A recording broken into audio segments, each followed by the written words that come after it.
The price of breath. Blake learned the value of air before he learned to read.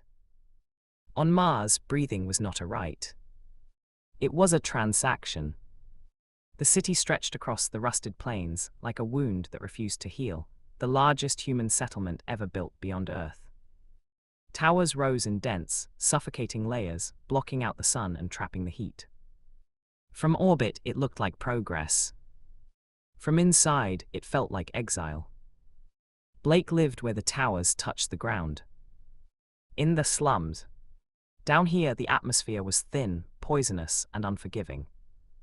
Filters worked without rest, stripping radiation from oxygen, already stretched to its limit. Every breath passed through a meter.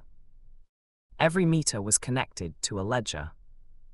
Every ledger demanded payment. Credits meant life. No credits meant the slow collapse of the body, lungs hardening, cells unraveling, blood forgetting how to heal itself.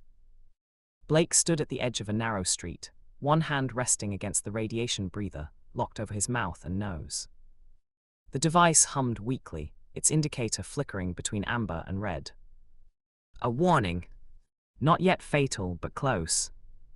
He slowed his breathing. Short breaths lasted longer. That lesson came free. Everything else cost. A woman passed him, coughing violently into a ragged sleeve. Her breather hung useless around her neck, inactive, unpaid, obsolete. Blake watched as she disappeared into the crowd, knowing exactly how that story ended. No alarms. No medics.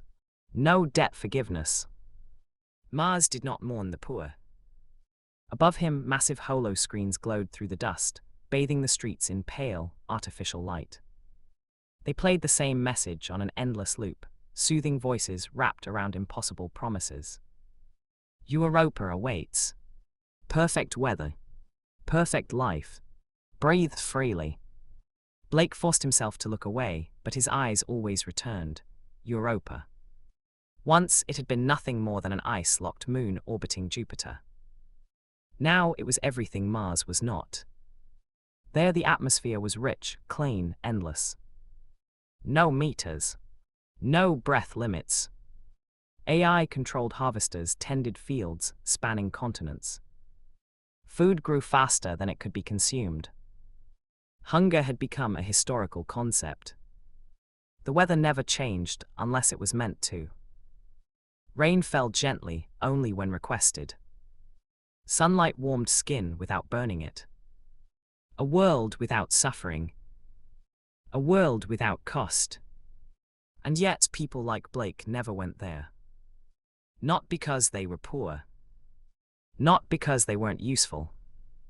But because they weren't perfect. The courtiers ensured that. The courtiers were not governors. They did not rule through fear or force. They were caretakers, superior artificial intelligences, entrusted with maintaining biological equilibrium on Europa.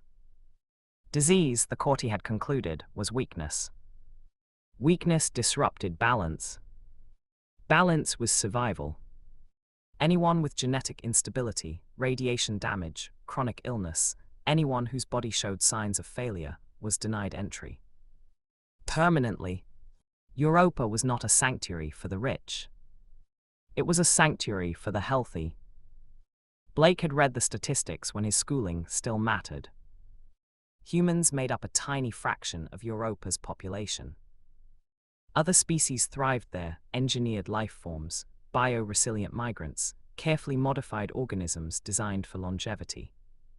Humans had not aged well. A sharp cough tore through Blake's chest before he could stop it.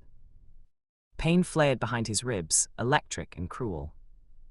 He clenched his fist, riding it out until the spasm passed. The breather chirped. Low filter efficiency. He silenced the alert. Blake knew what the courtier would see if they scanned him. Cellular decay. Inflammation. The silent fingerprints of Martian radiation etched into his DNA. Weakness.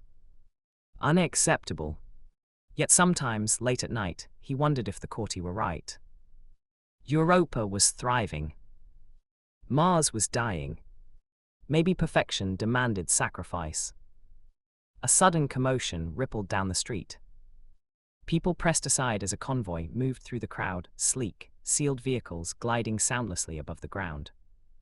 The emblem on their sides was unmistakable. Europa Transit Authority. Blake froze. These vehicles didn't come to the slums unless something had gone catastrophically wrong, or impossibly right. A hatch opened. A figure stepped out, human, unmistakably human, wearing a clean environment suit unmarred by dust or grime. Their respirator was inactive. They were breathing Martian air. Unfiltered. The crowd fell silent. The envoy's voice amplified gently, calm and emotionless. By order of the courtier, a candidate has been identified. Murmurs spread like static. Candidates didn't come from here. The envoy scanned the crowd, visor reflecting hundreds of hopeless faces, then stopped. Directly on Blake. For the individual known as Blake, the voice continued, your genetic profile has been flagged for anomalous review.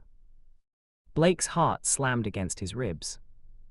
That's a mistake, someone whispered. It has to be. The envoy stepped closer.